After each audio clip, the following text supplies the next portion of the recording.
우리가 다니엘서는 예언서라고 합니다. 그런데 내용 면에서 보면 포로 시대의 역사를 기록하고 있습니다.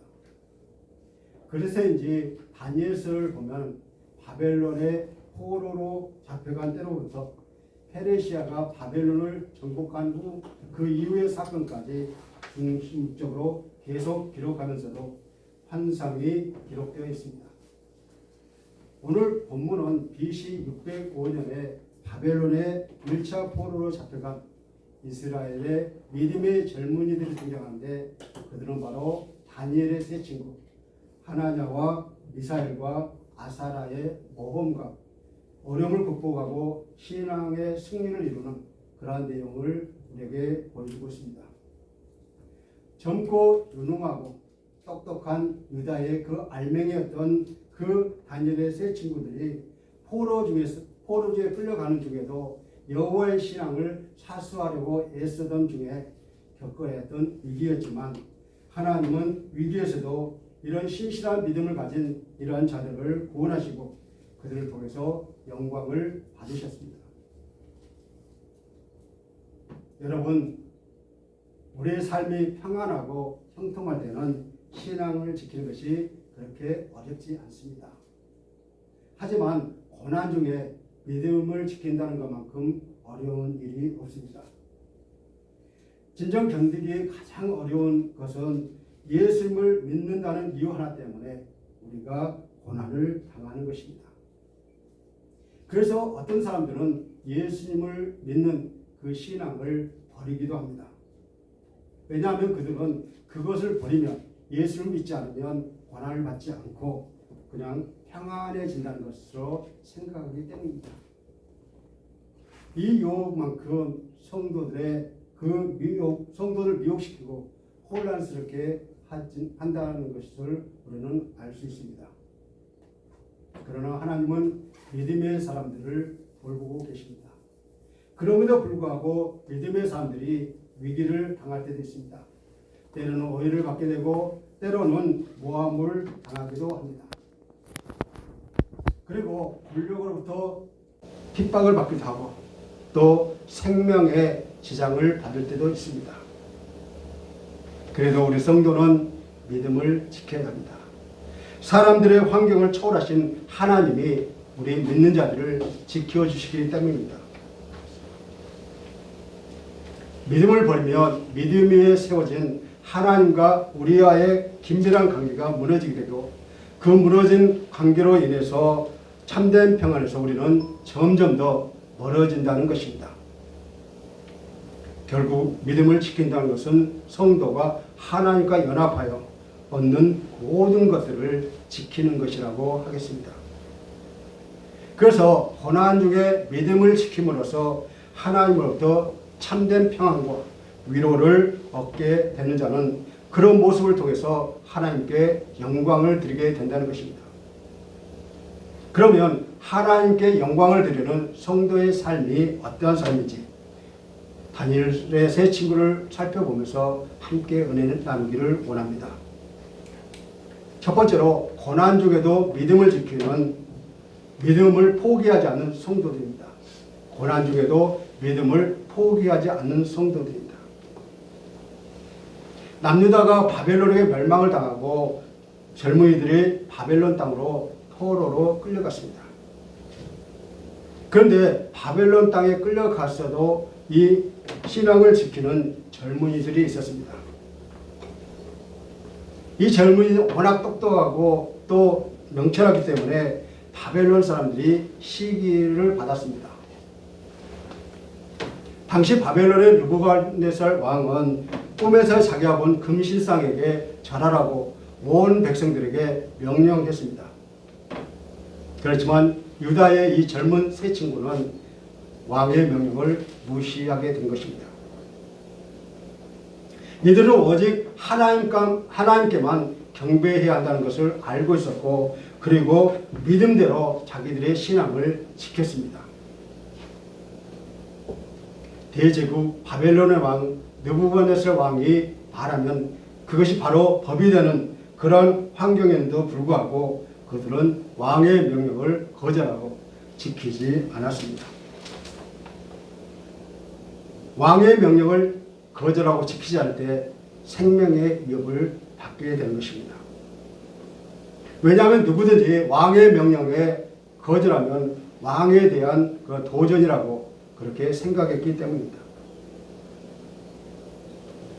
다니엘의 세 친구는 믿음 위에 굳게 서서 지켜나갈 때 주위의 상황은 호전되기보다는 더 악화되었습니다. 그래서 바벨론 그 백성들이 느부갓네살 왕에게 이 세 젊은이가 금시상에게 절하지 않았다고 그렇게 보고를 합니다.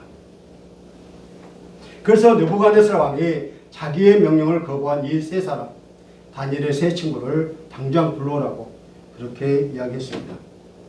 이 젊은이들의 바벨론식 이름은 사드락과 메삭과 아벳느고였습니다. 왕은 이 세 젊은이에게 다시 한번 너에게 기회를 주니 악기 소리가 들릴 때 만약 금신상에게 절하지 않으면 맹렬히 타는 풀무불 가운데 던져넣겠다고 협박을 합니다. 대제국 왕의 명령에는 누구도 거절할 수가 없습니다. 왕의 명령이 들리면 누구나 막론하고 왕의 명령대로 따라야 했습니다. 문제는 왕의 명령이 신앙을 버리라는 위협이 될 때입니다. 많은 사람들이 위협에 굴복하면 자기 목숨은 유지하지만 하나님을 배신하게 됩니다. 그러나 위협을 거절하면 목숨을 잃을 수도 있다는 것입니다. 당시 느부갓네살 왕은 그 근동 지역에서 막강한 권력을 휘두르는 인간의 권력자였습니다. 반면 세 젊은이는 하나님을 경외하는데 이 세 젊은이의 배후에서 그리고 그들의 10년 가운데서 살아 역사하시는 눈에 보이지 않는 전 세계의 주관자이시며 우리의 하나님이십니다.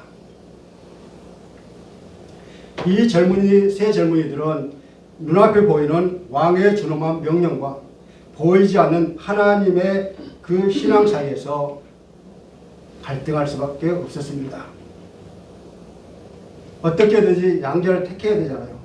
왕의 명령을 따르든지 아니면 여호와 하나님을 계속 믿음으로 지켜나가야 할지 그 결단하는 그 시간이었습니다. 과연 이들은 순교와 배교 가운데서 어떤 선택을 해야 할까요? 이처럼 인간에게는 반드시 우리가 살아가면서 결단해야 하는 그러한 순간들이 있기 마련입니다. 물론 하나님의 도우심도 있었지만 고난이 더욱더 커져갈 때 성도들이 믿음을 지킨다는 것은 굉장히 큰 갈등이라는 것입니다. 그리고 많은 사람들이 정말 하나님이 살아계셔서 지금 역사하고 있는가? 하나님이 정말 살아계셔서 나를 사랑하고 계시는가? 하나님은 전능하셔서 나를 도와줄 수 있는가? 라고 생각하게 된다는 것입니다. 하지만 이런 생각은 사단이 주는 연약한 믿음이라는 것입니다. 왜냐하면 그것은 곧 믿음을 버리는 것이고 또 하나님이 절대적인 능력과 권력을 부인한 것에서 하나님을 녹되게 하기 때문입니다. 그러나 다니엘의 세 친구는 주위의 상황에 악화되어져 가고 있다고 해서 결코 절망하거나 포기하지는 않았습니다. 그는 당연히 유일한 참 신이신 하나님 외에 다른 신을 섬길 수 없다는 확고한 신앙의 길을 선택한 것입니다. 그들은 하나님이 결코 세상 것들과 비교할 수 없는 지극히 고귀한 분이심을 알고 있었습니다. 그렇습니다. 하나님은 우리가 고난 중에도 절망하거나 포기하지 않고 끝까지 믿음을 지켜 하나님의 믿는 백성됨에 담대하고 능력 있는 삶이 무엇인지 온 세상에게 알리기를 원하셨습니다. 두 번째로 자기 자신의 의지를 버리고 하나님만 신뢰하는 성도입니다. 다니엘의 세 친구는 죽음 앞에서도 절망하거나 망설이고 부끄러워하지 않고 오히려 담대하게 왕에게 당신에게 우리가 대답할 필요가 없다라고 이렇게 말했습니다. 자신들이 섬기는 하나님이 풀무불에서 능히 건져내실 것이라는 그런 확실한 대답이었습니다. 만약 하나님이 자기들을 구하지 아니하실지라도 왕의 신들을 섬기지 않고 왕이 세운 금신상에게 전하지 않겠다고 그렇게 단호하게 대답했습니다. 누구든지 대제국 왕 앞에서는 벌벌 떨게 되어 있습니다. 게다가 왕의 말 한마디에 한마디 대꾸도 못하고 그대로 따라야 하는 것이 일반적이지만 이 세 젊은이는 왕의 명령에 따르지 않겠다고 담대하게 말했던 것입니다. 무엇이 다니엘의 이 세 친구를 담대하게 그렇게 만들었을까요? 우리가 일반적으로 생각할 때 다니엘 세 친구는 마음속에 하나님에 대한 진실함과 경외심을 품고 있으면서 형식적으로 신상 앞에 엎드릴 수도 있다는 것입니다. 그러나 그들은 하나님에 대한 철저한 신뢰와 죽음 위에 펼쳐진 하나님의 나라에 대한 소망이 있었습니다. 그들은 대제국의 왕을 두려워한 것이 아니라 그보다 더 강하신 하나님을 두려워하였기 때문입니다. 그렇기 때문에 하나님은 섬기는 사람을 이기 위해서 구해 주실 것을 믿는다고 이 세 친구는 당당하게 그들 앞에 이야기했던 것입니다. 하나님이 자기들을 구해주지 않을지라도 자기들은 신앙을 버릴 수 없다고 그렇게 이야기했습니다.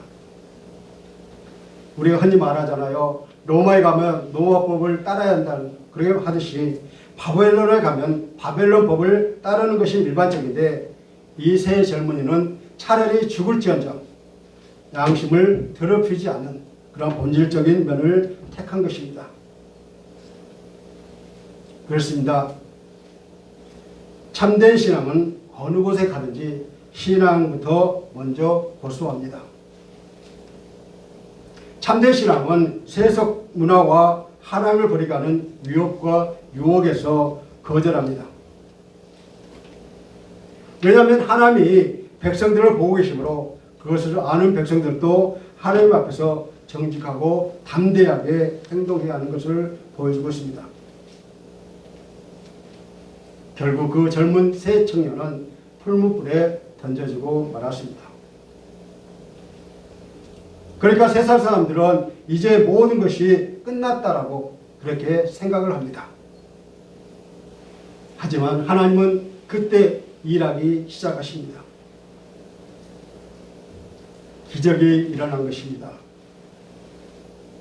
뜨거운 풀무불 속에서 하나님의 신들의 아들인 그런 같은 자를 보내셔서 세 친구를 조금도 상하지 않게 하셨습니다. 이것을 본 느부갓네살 왕과 그들의 신하들이 자신의 눈을 의심했지만 그것은 어김없는 사실이었습니다. 이것이 신앙의 승리입니다. 우리가 더 이상 할 수 없다고 말할 때 그때부터 하나님께서는 일하십니다. 자신의 힘으로 무엇인가를 할 수 있다라고 말할 때 우리는 하나님을 인정하지 않을 때입니다. 하나님을 그럴 때 우리가 절대로 일하지 않으십니다. 하나님은 자기 자신을 버리고 전적으로 하나님을 의지하는 자들과 함께 일하고 계십니다. 하나님에게 전적으로 의뢰하는 성도의 삶을 통해 하나님은 자신을 세상에 나타내 주십니다. 다니엘의 세 친구에게 여호와의 신앙을 고수할 것이냐 아니면 왕의 명령에 순종할 것이냐 하는 그러한 결코 병행할 수 없는 양자의 그 태기를 문제 앞에서 과감히 여호와의 신앙의 길을 택했던 것입니다. 그런데 이들의 선택은 삶과 죽음의 한순간에 좌우되었다는 것을 우리는 잊어버려서는 안 됩니다. 그럼에도 불구하고 이 세 친구들은 비록 맹렬히 타는 풀무불에 던짐을 당할지라도 금신상에게 절하지 않겠다고 한 것은 얼마나 놀라운 믿음의 용기입니까? 그리고 위대한 여호와의 신앙의 승리입니다. 결국 하나님은 자신의 의지를 버리고 하나님을 신뢰하는 성도를 통해 영광 받으시기를 원하고 계십니다.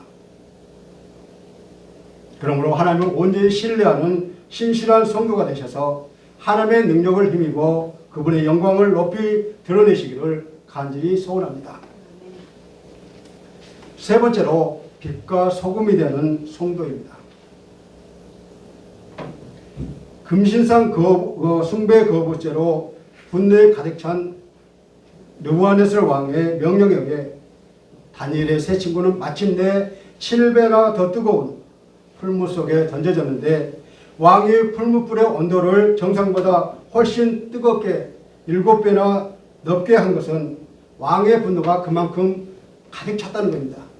그렇기 때문에 평상시보다 7배 더 높게 온도를 맞추라고 그렇게 명령을 했습니다. 그러나 이것은 하나님을 경외하지 않는 세속 권세의 무모함과 잔인함도 아울러 우리에게 보여주고 있습니다. 우리가 본문에서 봤던 것이 그 불이 어찌나 뜨거우든지 그 다니엘의 세 친구를 풀무불에 던진 왕의 병사들이 불길에 타 죽었다는 것입니다. 그 불이 참으로 극렬하게 뜨거웠다는 걸 우리에게 알려주고 있습니다. 그렇게 뜨거운 불 속에서도 세 사람이 살아났다는 사실과 대조적으로 부각시켜주고 있습니다. 일반적으로 섬유 옷은 불에 약해서 타기 쉬운 물질인데요. 이 세 사람의 옷은 어떤 특수한 옷이 아니라 우리가 평소 입던 옷대로 그대로 결박되어서 풀무불에 던져졌습니다. 그런데 이 세 사람의 옷은 맹렬하게 타는 풀무불 속에서도 타지 않았으며 색도 바르지 않았다라고 그렇게 우리에게 말씀해 주고 있습니다. 따라서 그들의 육신은 당연히 상처를 입지 않았습니다. 느부갓네살 왕이 사드락과 메삭과 아벳느고가 던져진 풀무불 속에서 버려진 그 상황을 보고 크게 놀랐습니다. 왕이 놀란 이유가 24절부터 27절에 나오는데요. 5가지로 나타나고 있습니다. 첫 번째로는 풀무불에 세 사람이 아닌 네 사람이 있었다는 점입니다. 둘째로는 세 사람을 지었던 그 결박이 풀어져 있었다는 점입니다. 세 번째는 네 사람이 불 가운데서도 자유롭게 걸어 다녔다는 점입니다. 넷째로 그렇게 자유롭게 걸어 다니는데도 전혀 상하거나 거을리지 않았다는 것입니다. 다섯 번째로 사드락과 메삭과 아벳느고 외에 또 다른 사람, 곧 네 번째 사람이 신들의 아들과 같았다라는 것입니다. 게다가 이 놀라운 광경이 느부갓네살 왕뿐만 아니라 그의 신하들까지 눈으로 똑똑히 보여졌습니다. 세 젊은이가 불 속을 걸어다니는데 느부갓네살 왕이 환각 상태에서 본 것이 아니라 실제로 일어났던 그러한 이적이었습니다. 그렇습니다. 하나님께서 극적인 계획으로 인해서 세 친구는 풀무불에서 타 죽지 않고 다른 한 사람과 함께 구원을 받았습니다. 사드락과 메삭과 아벳느고의 머리카락 하나도 상하지 않고 살아나온 실로 놀라운 그 사실을 목격하면서 느부갓네살 왕은 하나님을 찬송하며 하나님은 지극히 높으신 분이며 사람을 구원하신 유일하신 분이라고 고백하게 되는 것입니다. 왕은 이런 하나님을 어떻게 깨닫게 되었을까요? 왕은 하나님을 누구의 하나님이라고 고백했습니까? 바로 사드락과 메삭과 아벳느고의 하나님이라고 고백하게 됐습니다. 이것은 목숨까지도 아끼지 않고 믿음을 지킨 다니엘의 세 친구들을 통해서 왕이 하나님을 깨닫게 되었다는 것입니다. 즉 그는 하나님의 능력을 눈으로 직접 목격했을 때 그 어떤 신보다 여호와가 위대한 신이라고 인정하지 않을 수가 없었던 것이죠. 그렇다면 여러분의 하나님은 여러분의 이웃들로부터 찬송과 영광을 받고 계십니까? 아멘. 아멘. 그렇지 못한다면 여러분의 신앙을 한번 되돌아봐야 할 때입니다.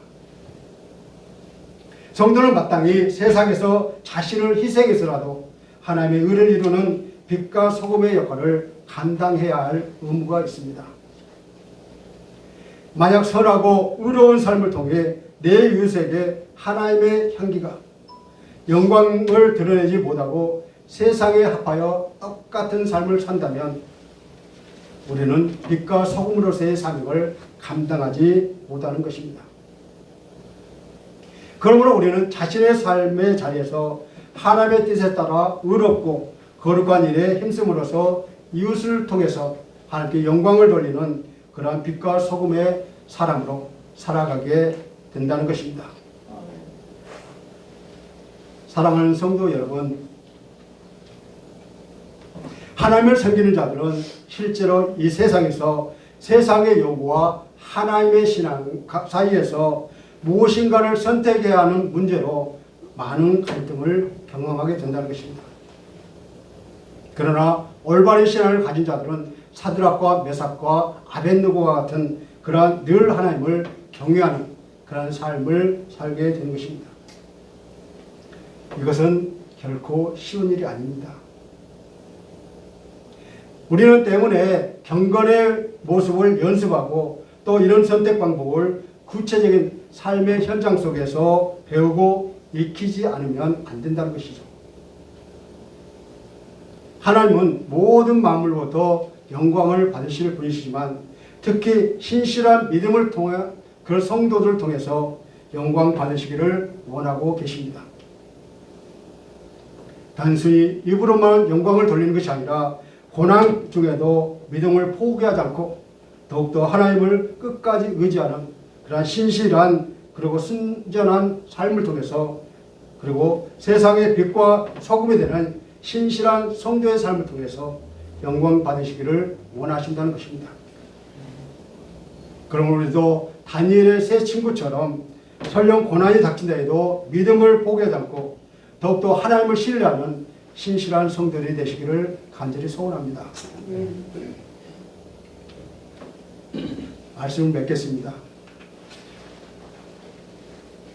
다니엘과 그의 세 친구는 진정한 하나님을 바라보고 세상의 것들을 귀하게 여기지 않으며 죽음까지도 포기하고 두려워하지 않고 하나님을 끝까지 의지하며 믿음을 지켰습니다. 이처럼 하나님은 사람들 앞에서 당신의 영광을 나타내는 그러한 자들에게 복 주시고 그들도 또한 궁극적으로 사람들 앞에서 영광을 얻게 하신다고 합니다. 인생을 살아가면서 시험의 때가 우리에게 닥칠 때 정녕 성도는 낙심치 않고 본문에 나오는 다니엘의 세 친구처럼 고난 중에도 믿음을 포기하지 않고 자기 자신의 의지를 버리고 신뢰하며 세상에서 빛과 소금이 되는 그러한 신앙의 자세를 잊지 않는 꿋꿋한 신앙인이 되시기를 간절히 소원합니다. 그래서 하나님의 영광을 드러내는 신실한 성도들이 되시기를 주님의 이름으로 간절히 축원합니다. 이 시간 나는 과연 하나님의 신실한 그 성도로서 하나님께 영광을 드리는 삶을 살고 있는지 잠시 묵상하시겠습니다.